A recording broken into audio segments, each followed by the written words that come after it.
vazou aí na internet recentemente quanto que os desenvolvedores da Valve, a maior empresa de jogos aí do mundo praticamente, recebem pelo seu trabalho. E são dados bem interessantes porque a gente consegue ver como é que é a realidade de uma grande empresa de tecnologia. E também vamos fazer o contraponto disso com o mercado brasileiro. Nesses últimos dias saiu um post aqui no Reddit, no BRDev, a comunidade do Reddit de desenvolvedores do Brasil, perguntando por que é tão difícil ser promovido na empresa atual do que conseguir um cargo maior em uma outra empresa. E a gente vai ver que é bem interessante comparar esses dados da Valve com essas informações de como é o mercado no Brasil. Então vamos falar sobre isso nesse vídeo.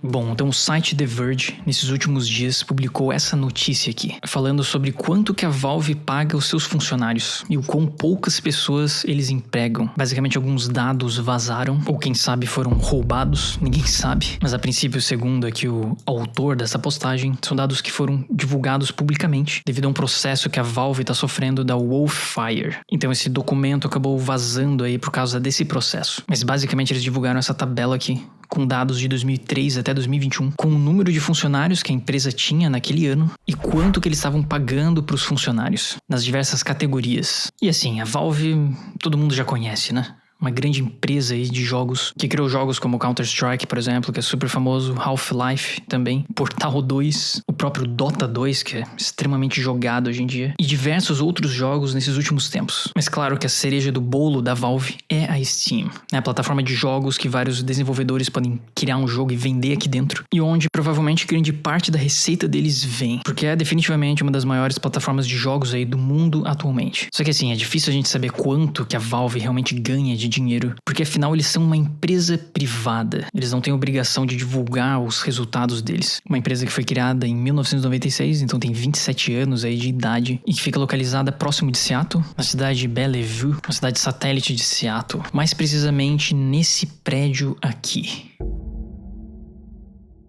Bom, e apesar deles não precisarem divulgar as receitas da empresa, aqui a gente consegue ter uma visão de que, sei lá, a empresa valeria 10 bilhões de dólares. Então é realmente uma empresa muito grande em termos de valores. Mas agora a gente vai ver que talvez não seja uma empresa tão grande assim. Pelo menos não quanto parece. Bom, então pegando aqui essa tabela que o The Verge divulgou no site deles e transformando isso num Excel, a gente tem isso daqui. Então, primeiramente, a gente tem aqui os anos, dados de 2003 até 2021. Então, vamos selecionar aqui o último dado que a gente tem informações, 2021. Aí na coluna do lado, a gente tem essas 4 categorias. A parte administrativa, quanto que ganham os CEOs da empresa, os gerentes e diretores. Depois aqui embaixo a gente tem os games, a galera que trabalha com desenvolvimento de jogos de fato, os programadores mesmo. Aqui a gente tem a categoria Steam, que é o pessoal que trabalha só para manter o sistema de venda de jogos deles ali funcionando. E o pessoal de hardware, né, que mantém todos os servidores funcionando, ou que desenvolve, por exemplo, o Steam Deck, aquele dispositivo que parece um Nintendo Switch, mas é da Valve. Bom, e uma informação bem interessante é o número de funcionários que tem em cada uma dessas categorias. Então, em 2021, existiam 35 pessoas que trabalhavam na parte administrativa, e que também incluiria os donos da empresa. O Gabe Newell, por exemplo, que é o fundador da Valve. Ele entraria nessa categoria ali de administrativo. Mas em relação ao desenvolvimento de jogos, na categoria Games, existiriam 181 pessoas trabalhando. Aí no time da Steam teriam 79 pessoas e no time de hardware 41 pessoas. E assim, esses valores são extremamente baixos. Qualquer empresa aí tem muito mais funcionários do que esses números aqui. Mas se tu duvidar, talvez um supermercado tem mais pessoas trabalhando do que pessoas que estão trabalhando na Valve nesse momento. E qualquer empresa de tecnologia no Brasil tem muito mais funcionários do que isso. Então o total de funcionários da Valve em 2021 eram de 336. E bom, essa coluna D é o salário médio que essas pessoas estavam recebendo. Então a parte administrativa estava ganhando 4 milhões e meio de dólares por ano. A gente pode pensar que, bom, realmente, né, esses valores vão ser altos, já que afinal os donos da empresa provavelmente estão incluídos aqui nessas 35 pessoas. Mas olhem aqui em verde a média de quanto ganham os desenvolvedores de jogos da Valve. 1 milhão e 62 mil dólares por ano, aproximadamente. E esse é um valor extremamente alto, muito acima da média das outras empresas de tecnologia. Claro que esse valor aqui está incluindo várias outras coisas, não é o salário que vai cair na conta do cara. Estão incluindo impostos, provavelmente, participação nos lucros e todos os custos que a empresa tem que incorrer para manter aquele funcionário. Mas mesmo assim, esse é um valor bem alto, muito acima da média. Então, muito provavelmente estaria entrando na conta do cara, sei lá, 70% 30% disso, uns $700 mil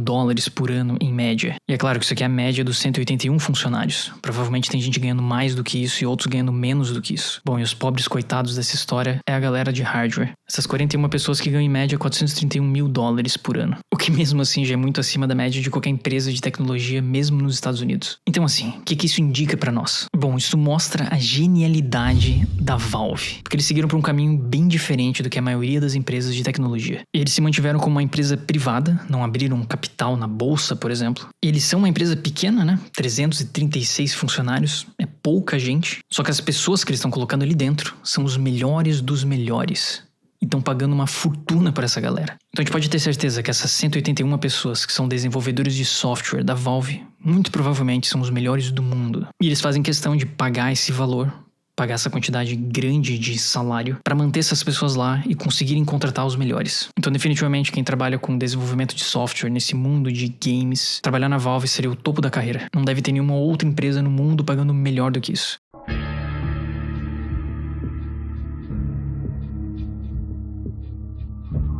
Bom, mas quando a gente se teletransporta para nossa realidade aqui do Brasil, a gente vê que por aqui as coisas são um pouco diferentes. E essa postagem aqui no Reddit ilustra isso muito bem. Há 3 dias atrás, o usuário Galo Cego fez esse post aqui. Por que é mais difícil ser promovido na empresa atual do que conseguir um cargo maior em uma outra empresa? E realmente, né, essa é uma problemática aí que todos nós enfrentamos. Provavelmente muitos de vocês já passaram por isso ou já pensaram nisso. Ou conhecem pessoas, conhecidos que fizeram isso, que conseguiram alcançar cargos maiores pulando de emprego em emprego. Pessoas às vezes que nem sabiam muita coisa, que até vocês poderiam suspeitar que nem eram tão inteligentes assim, mas que hoje em dia já ganham um salário bem alto. Simplesmente porque foram trocando de emprego aí no decorrer do tempo. Ficava 3 meses no emprego, pulava para outro, ficava 6 meses, pulava para outro. E em cada pulada de emprego, o salário aumentava. Muito mais do que se eles tivessem sido bons funcionários na primeira empresa que eles entraram. Bom, e o próprio cara comenta aqui. Eu já sabia disso há muito tempo, que é sempre melhor conseguir aumento de salário e cargo trocando de empresa. Mas vendo do ponto de vista da empresa, por que dificultar tanto esse processo? Às vezes acho que para ser promovido na minha empresa seria mais fácil sair dela e fazer o processo seletivo do outro cargo. E assim, os comentários aqui das outras pessoas são bem interessantes também. Então o Otherwise Force comentou isso daqui. Que a empresa extrai o máximo que pode de você.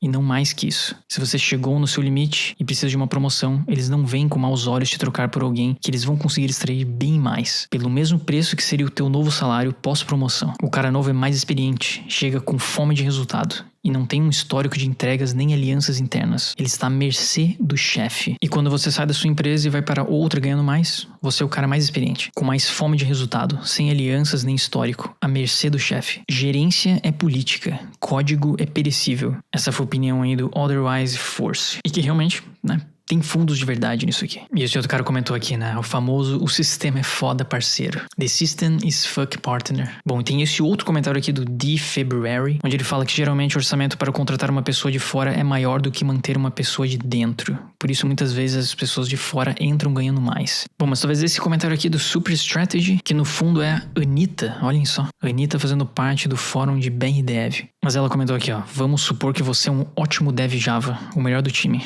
Aí surgiu uma vaga para coordenador da equipe. Se a empresa te promover, ela automaticamente pede o melhor programador Java e ganha um coordenador sem experiência. E vai ter que procurar um outro programador Java, que vai ser na média um programador pior do que o que estava na vaga. Ou seja, a empresa só perdeu. E realmente, né? Então, às vezes você ser muito bom em alguma tarefa faz com que seja muito complicado a empresa promover você, porque você vai sair daquele cargo. E isso vai acabar causando um problema para a empresa, porque ela vai ter que encontrar uma outra pessoa para te substituir. Então, enfim, isso é muito curioso, porque aqui a gente viu 2 cenários. Ao mesmo tempo que existe a Valve que está pagando $1 milhão pelos seus funcionários, tentando manter o turnover no mínimo possível, contratando realmente os melhores do mundo para trabalharem lá. Bom, e do outro lado a gente tem o Brasil. Hoje a gente está vendo aqui a realidade do mercado, com esses depoimentos aqui no Reddit, das pessoas que têm dificuldade de serem promovidos nos seus empregos. Que como esse comentário aqui bem explicou, você sabe quando você compra uma pasta de dente e espreme ela até o fim, mesmo tendo grana para comprar outra? Mesma lógica. Então, enfim, muitas empresas aqui do Brasil têm o sonho de se tornarem uma Valve, uma referência em tecnologia. Mas no fundo nunca vão chegar nem perto disso. Porque a lógica, o jeito de pensar, de como gerenciar um negócio, ainda é muito tradicional. Como se estivessem simplesmente vendendo pasta de dente. Essa é a grande verdade.